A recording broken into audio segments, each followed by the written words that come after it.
You'll also want to consider changing your view to be the speaker view versus gallery view.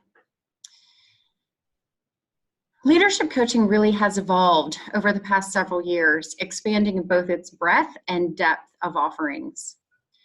I know from personal experience that engaging with a coach expands our self-awareness and can establish an accountability model by which we as leaders can reflect on our progress and push ourselves even further.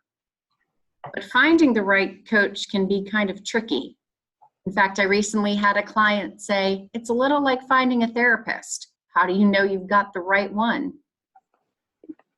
In that vein, we have 3 fantastic coaches who will share their approach to coaching and give their advice on how to find the right coach for you and for your organization. So I'm very pleased to introduce our panelists.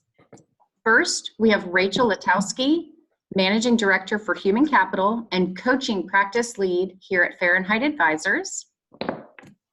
Ted Smith, Director and Diversity, Equity, and Inclusion Coach and Specialist at Fahrenheit Advisors. And our special guest, Dr. Amber Tishner, CEO and owner of 2B Coaching and Consulting, who specializes in helping leaders address female rivalry within their organization. So welcome, panelists. Rachel, I'd like to kick off the conversation with you. Could you describe for me and our audience here some key scenarios that would foster a leader engaging with a coach? Of course. Thank you, Sarah, for having all of us on today to talk about this really important topic of coaching. So I'm going to talk today a little bit about traditional coaching, and typically for leaders, we really want them to look at coaching as an essential component to your career. So if you can look at it as a tool in your toolkit and an opportunity to really develop your leadership skills, not just for yourself personally, but also for your organization, it really will help you assess and determine if coaching is right for you. I also like to have people start out with the question, why coaching? Why do I feel like I need coaching? Why is coaching right for me? And knowing the why is really that first step, critical step to your success in choosing a coach and determining if coaching is a good fit for you. So let me get to your question then, Sarah. You asked about scenarios in coaching. I'll share 4, and then I'll also share some of the common focuses of coaching that we see typically. So the 4 main scenarios include enhancing career development. So if someone is looking to expand their career opportunities, that is probably the most common reason that people come to us seeking a coach. The second is if there are performance problems. We don't see that as much nowadays as we did maybe a decade ago or 7 or 8 years ago, but we still do see some of that. And then one of the third scenarios is retaining high potentials. And I know we'll talk about that a little bit more later, but a lot of organizations are seeing the benefit in allowing coaching or providing coaching for those hypos so that they can help support them in their particular roles.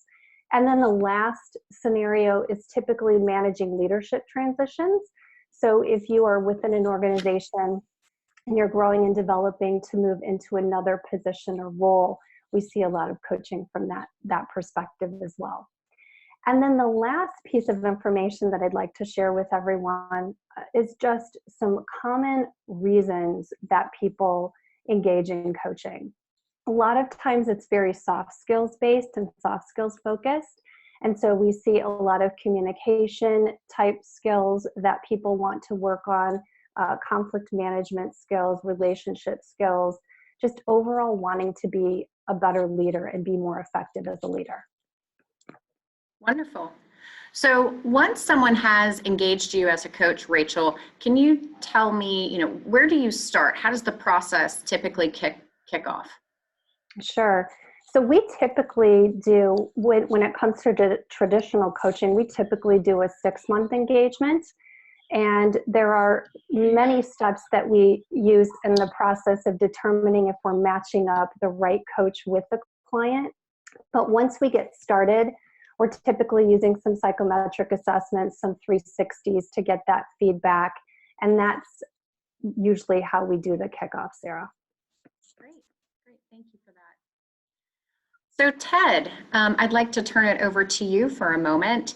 Diversity, equity, inclusion is an area of focus for many of us, especially given all the events in 2020. Could you share with us what are some indicators that a coach specializing in diversity, equity, and inclusion would be the best choice for a leader or for the organization? Okay, thank you, Sarah. Thank you so much, and happy to see everyone on the call today.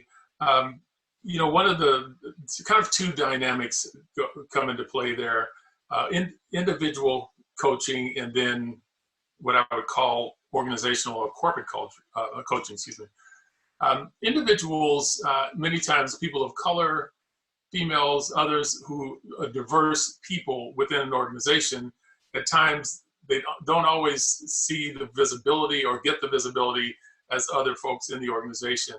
And oftentimes it's for them a level of comfort to engage a coach that has a diverse background and also has done this type of coaching.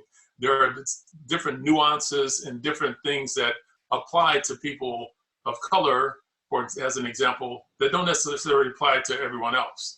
So that is kind of an indicator where that person might individually want someone with that comfort level of knowing that they've been through this and they've been able to coach people successfully through that. Organizationally, oftentimes organizations want to become more diverse, and we see that now quite a bit in the marketplace, to Sarah's point of things that have happened throughout this past year. In that case, many times they don't have the diversity within their management ranks, and they want to increase that. And they actually need someone like myself or like others who have done this work to come into the organization and work with some of their employees that are diverse employees to really get them through, to navigate through that kind of trail of getting development and also going up the ladder on a succession plan as an example, or a high talent type person getting to that next level. So those are the two scenarios I think that are indicators that might require a DEI coach. Great. So similar to what I asked Rachel, particularly given the sensitivity and the very personal nature of diversity and inclusion, how do you get started with a coaching engagement when it's under the umbrella of diversity, equity, inclusion? So what are some of the first steps you take with that coaching relationship? Yes, I think it's really important to establish kind of that personal relationship, if you will, at first, that personal relationship of trust, that that person really knows that I've been through this before, I know how to take them through it, because it is a bit different, as I mentioned before. That's one of the things that's important starting out. Also, as Rachel mentioned, these types of assessments and so forth are very applicable to all coaching engagements, and that would be another way I would start with individuals that are diverse as well. So, great. We're going to talk a little bit more about assessments as we get through the discussion. Amber, I'd love to hear you weigh in. I think most of us on the call hopefully have seen the news lately that women are leaving the workplace in unprecedented numbers, largely due to challenges surrounding the COVID-19 epidemic. As we move through the epidemic, creating a psychologically safe place for women to return to work will be very important. Can you share what are signs that female rivalry exists in the organization, and how do you help coach leaders to address it? Sure thing. Thank you, Sarah, and thank you for having me today.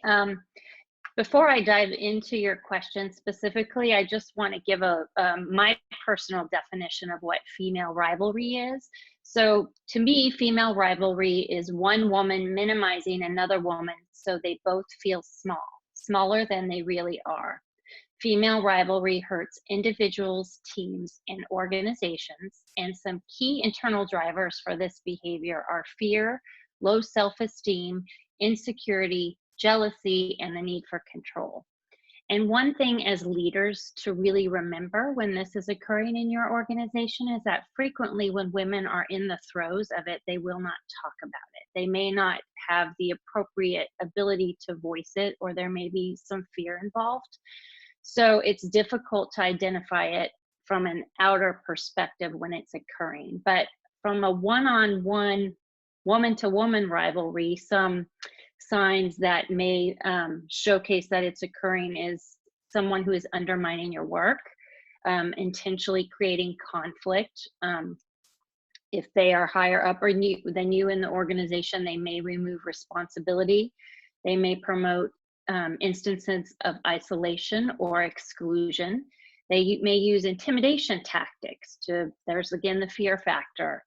They may manipulate through rationalizing and minimizing types of behavior or things that you may bring up. I often call that gaslighting. And there may be inconsistent just acts that are occurring, and they may withhold recognition or even take credit for your work. So those are some key things of how it may be occurring. To answer your question about what an organization can do, I think key and foremost is the culture sets the tone. So for what is accepted or not accepted. So you have to have empathy and compassion and be an includer.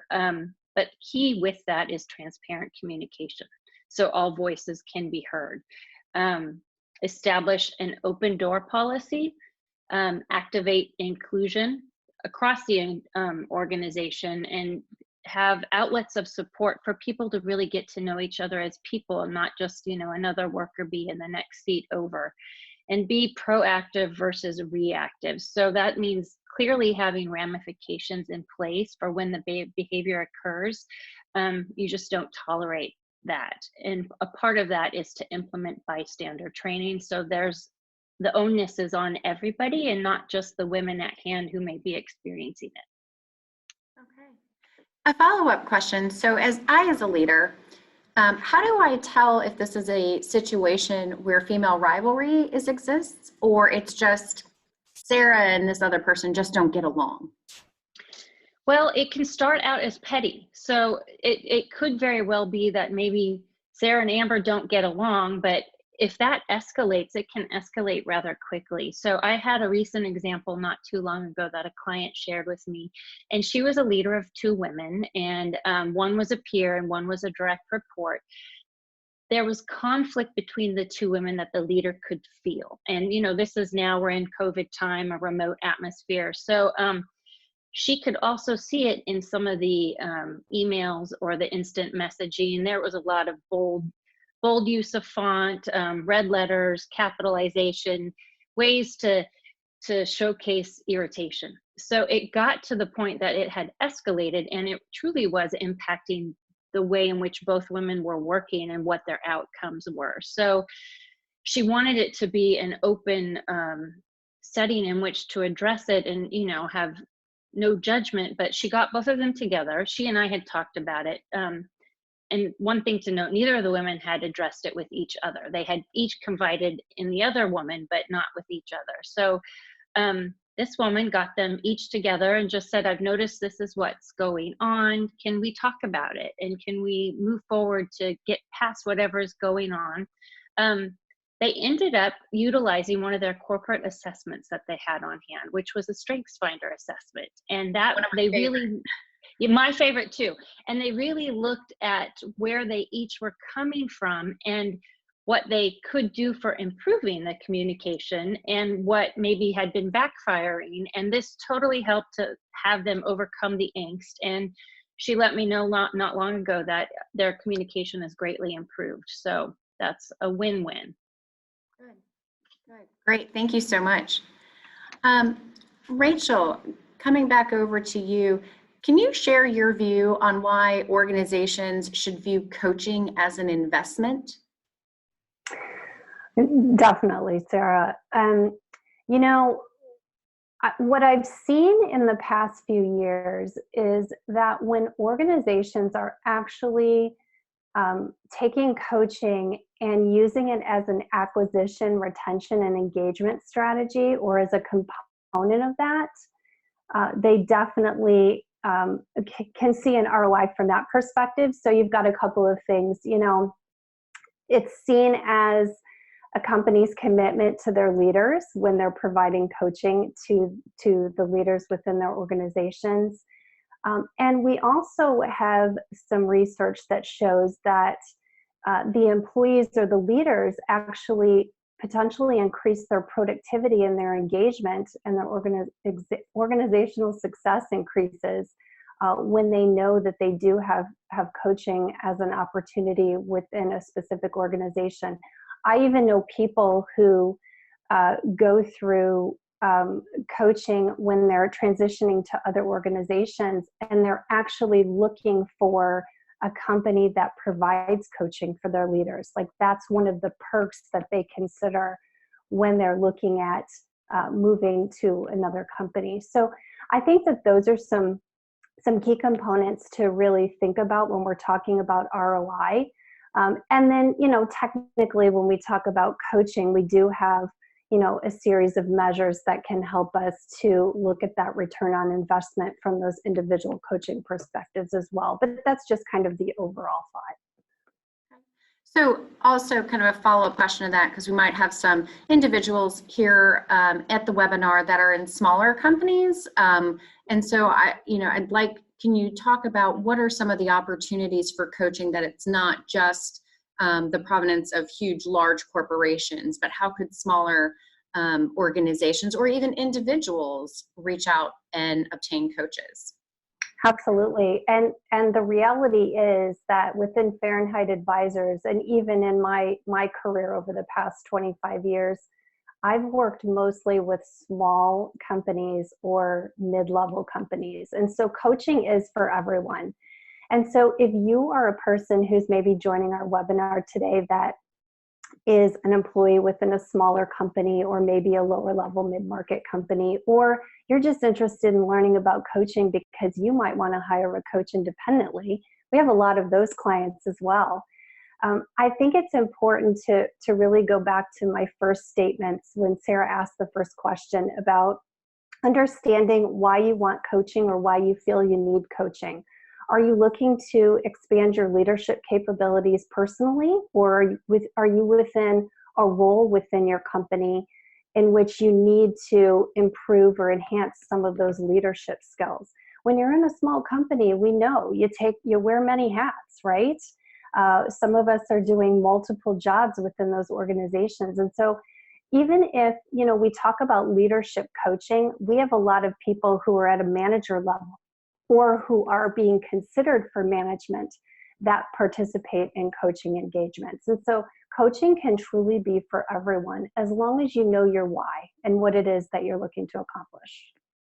That's so helpful, Rachel. I think I mentioned I have a coach and someone who is actually outside of Fahrenheit, because I wanted to have an external perspective, not tied to the firm. And, I went through the process of, it was almost a little bit like going on a match date, right? So we met for coffee and we talked about, hey, what are you looking for? What's your why? I explained my why. And he said, yeah, I think, this is a good fit. We had a good feel for each other right away. And then we started setting up our coaching sessions. I'm curious, for each of you, do you have coaches? Have you had coaches in the past? And how have you selected your coach? And, what advice you might give in selecting a coach? Ted, could we start with you? Sure, Sarah. I've had one really great coach here recently, actually, and I think part of it was the main thing is I trusted the person that referred that person to me implicitly. So I had a friend, a colleague, who I asked about coaching, and they referred this person to me, and it was the person was perfect for me, actually. And I knew it. We had lunch right away, and I knew it when he talked about his experience, which was actually close to mine. but also I knew just by his demeanor and by his conversation that he would hold me accountable. And that was a big feature for me of knowing that this person would do it. So we developed a relationship. We talked on a weekly basis. We eventually became friends. And when we stopped our coaching assignment, we missed those, calls that we had every week.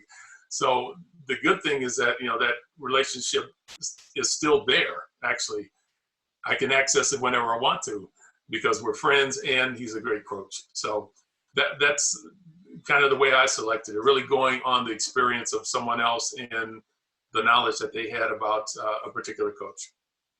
That's great. Referrals are a great way to identify potential coaches. In fact, mine actually started out as a referral as well. So that's great. Amber, how about you? Do you have a coach currently, or have you had one, and how did you go about finding the right coach for you?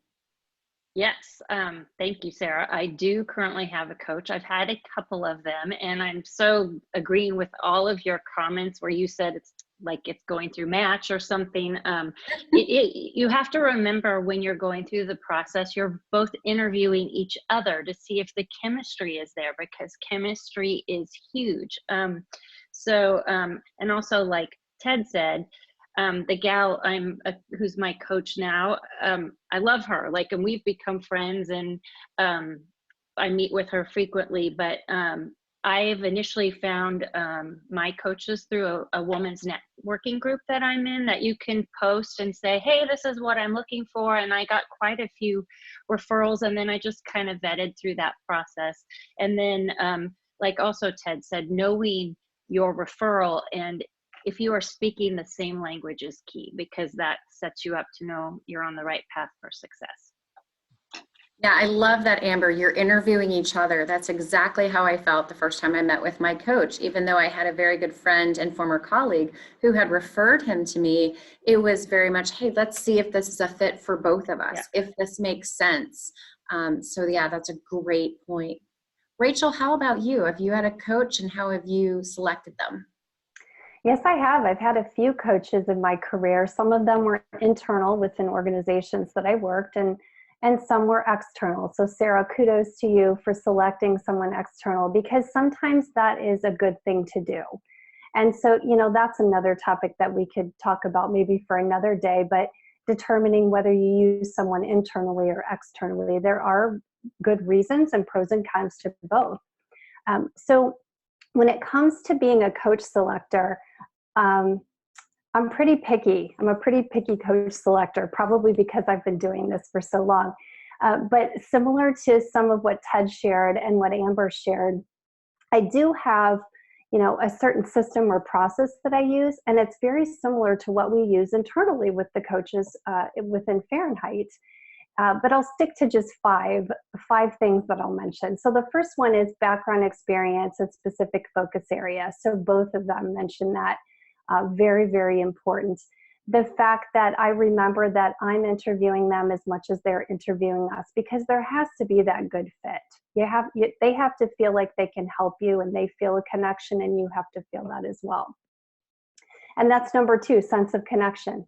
And then trust and credibility. You've got to have that connection with that person. You have to feel like you can trust them, that they're credible, because you're building a relationship with this coach.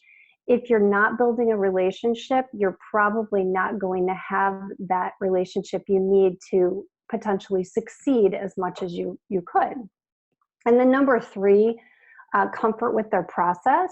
So we have a defined process within Fahrenheit that we use. All coaches have a process. Amber has a process, Ted has a process. And so, that's important too, to make sure that you're comfortable with that. And then number four is style. Are they relaxed? Are they going to hold your feet to the fire? Are they going to be more assertive with you, more aggressive? All of those things matter, and your behavioral style and leadership style, personality style comes into play with that as well. And then lastly, confidentiality. We all have a code as coaches. That is very important to me.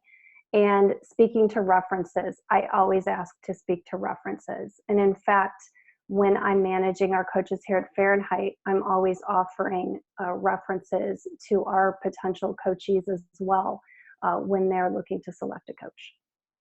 That's great. All great advice. So kind of a summary. So, leveraging any personal referrals and references, someone who's gone through working with a specific coach, reaching out to your networks, whether socially or on LinkedIn, and kind of casting the net. And I think key, really to what Amber, both you and Rich said, you are interviewing each other.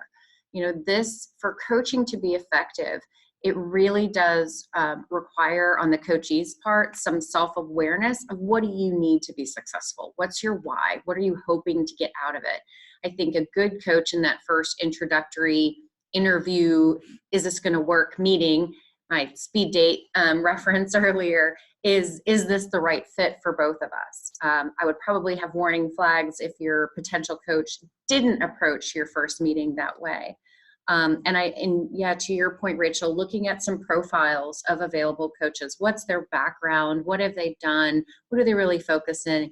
And then probably interviewing a few. I think, there might be this misnomer, if you've only had internal coaches at an organization, that this is your coach and this is who you get. And that's kind of it, as opposed to, hey, maybe some tool somewhere paired me up with this coach, but they're not really the right fit for me. As Rachel said, we could do a whole conversation on the benefits of internal versus external coaches, depending on your situation. I find that the external coach is great for me because I know that they're invested 100% in me and looking at my growth and what my why is, as opposed to the why of the company in addition to my why. So that's my personal takeaway from that.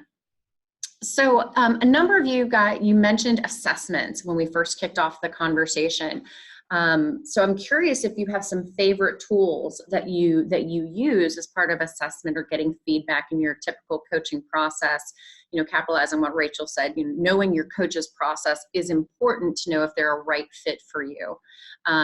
I am not a big process person, so I really love StrengthsFinders because I understand it really easily. I can get what I need out of it, and I can use that language to have a good conversation around development and my own strengths and areas of opportunities. So I'm curious, and Amber, maybe we'll start with you.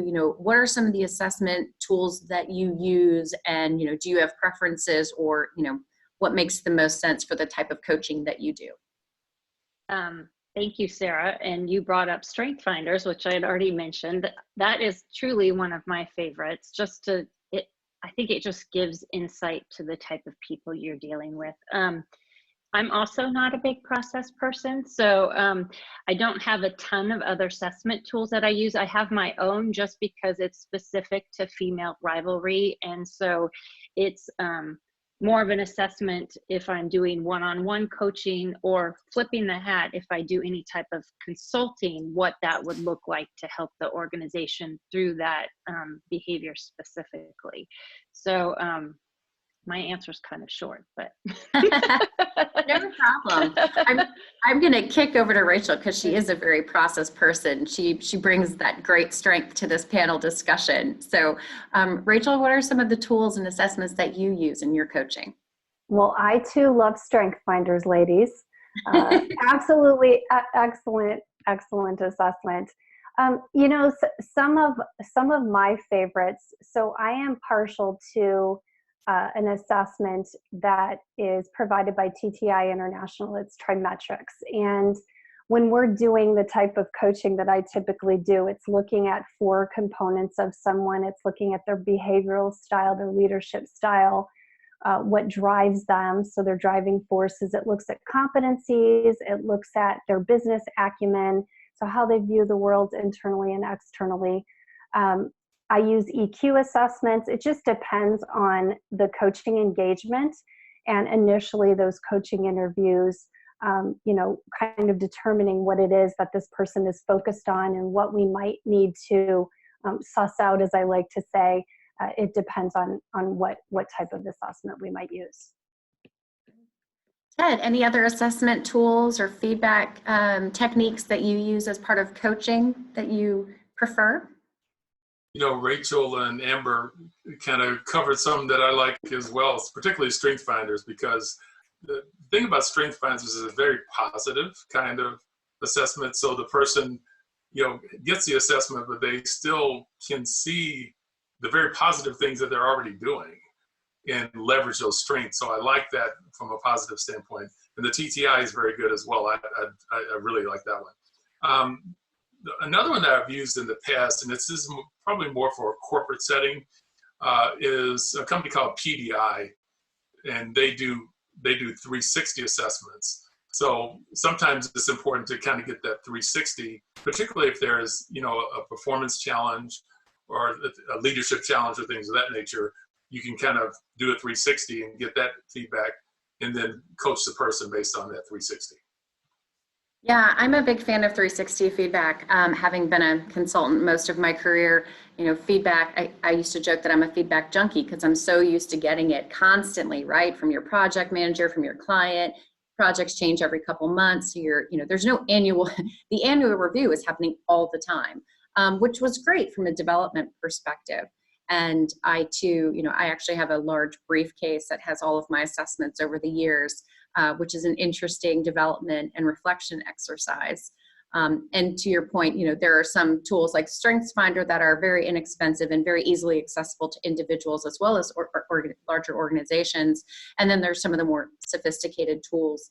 I think one of the benefits of looking for a 360 is that organizational and cultural agility within an organization and alignment to cultural values and the competencies that are most valued by the organization are going to be a key factor in your leadership journey while within that organization. One of the things we all kind of talked about, we're interviewing each other as coaches, what do you do if you've picked a coach, you've started on this relationship and it's just not the right fit? I'll open up to whichever one of you wants to answer that one first. I'll go. I think you find a new one, and it's a different situation if that's an internal versus an external coach. But if you don't have that chemistry, I don't think it's setting either one of you up for success, because that is a huge part. You have to be able to be vulnerable, to be transparent, to be open, and if you don't feel like it's a right fit, you're just not going to have all of those things that can help you move forward in the process. So it might be hard, you might hurt somebody's feelings, but I think, again, it's back to that open communication and being, transparent up front. This just isn't working for me right now. I'm going to take a little detour.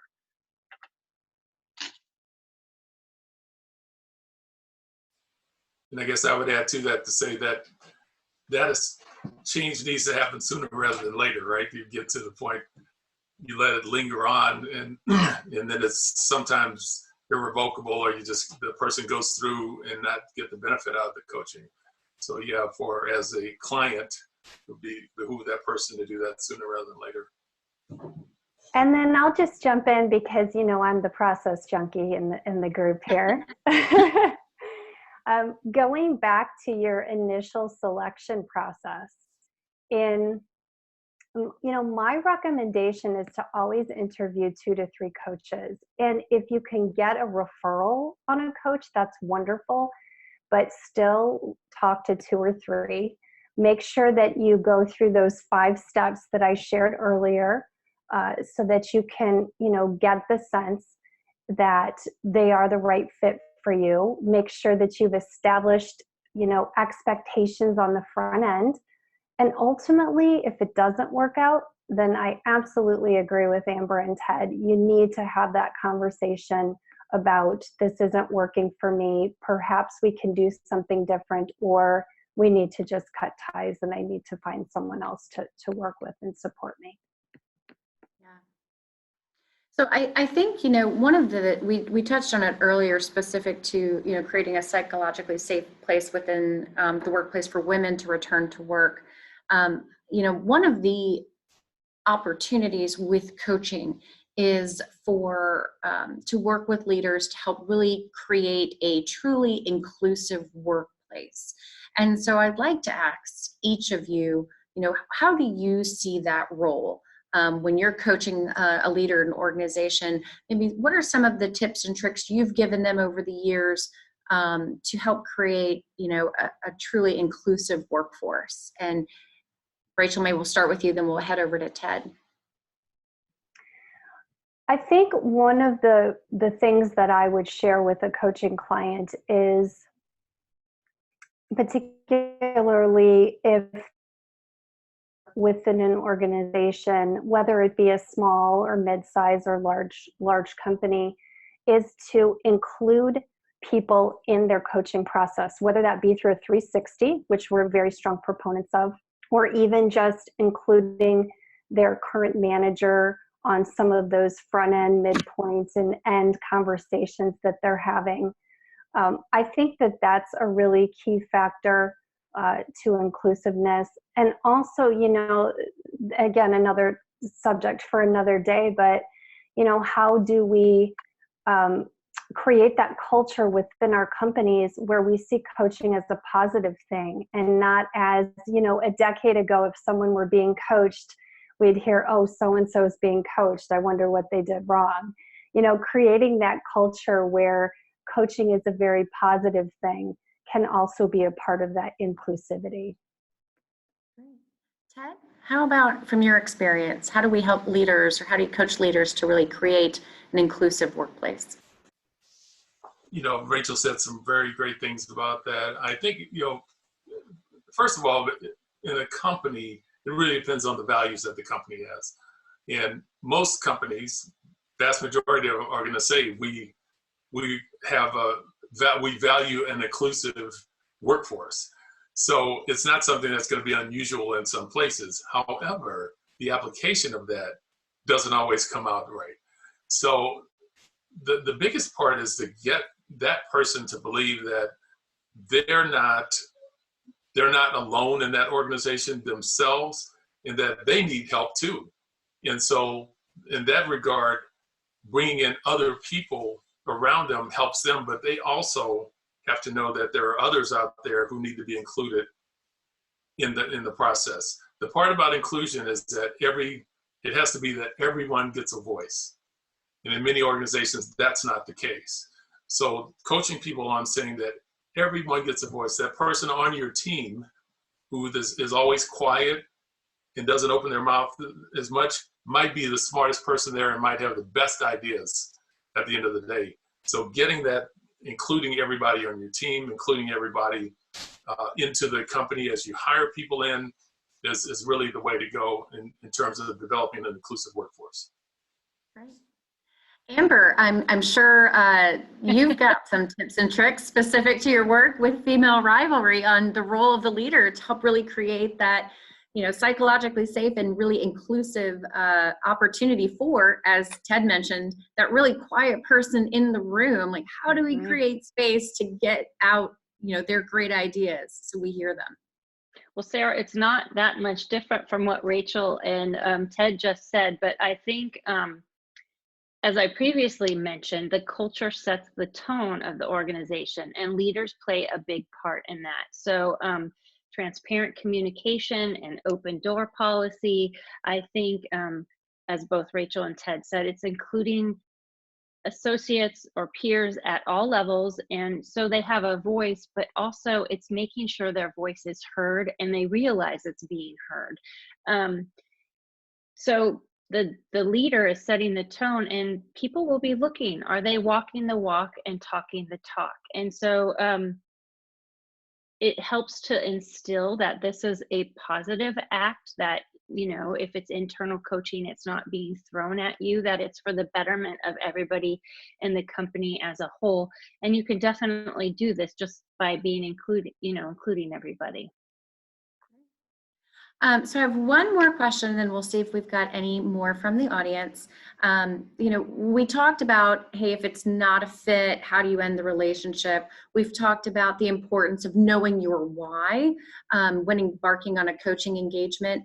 Can each of you share an example of what does success look like for a coaching relationship? how do you know when it's time to close the coaching relationship? And maybe Amber, if we could start with you. Sure. I believe that success in a coaching relationship is when a client is able to leverage their existing strengths to build more productive relationships. So it's where they see themselves and others more clearly to ultimately achieve their goals. So in my coaching sessions, for example, I provide support and feedback and help clients create a plan and for their future vision and goals. It's a partnership, but it's about action and accountability. And overall, the purpose of the relationship is to become better. Regarding the how does it come to a close? Sometimes there's just a natural conclusion to the relationship. If you've hit your specific achievement goals that you defined at the beginning of the process, you know, identified measures and successes, and those have been hit, that's often when those have been met that the relationship will come to a close. Sometimes it might go on for a while if, as you continue, there might be new things you want to work on. So it really kind of depends on the relationship. And, you know, like Ted had said, and I feel with mine, sometimes you become friends and then you might get a different coach. So it's there's no black and white answer, but often there might be a natural conclusion. So Ted, that's a nice segue over to you. So, you know, what's an example of what success looks like for a coaching relationship, and, you know, how do you come to that close? Yeah, I think Amber said it beautifully. I agree with everything she said there. One of the things when I look at coaching, I'm a former athlete, so I kind of know coaching from an athletic background. And one of the things that my best coaches were able to do for me was to pull things out of me that I already had. So in other words, I already had the talent. Just like folks on the call here, you already have the talent. It's just a matter of someone being able to pull that out of you and let you know, and from a self-discovery almost standpoint, that you can do it and that you've already done it and you can even do it better.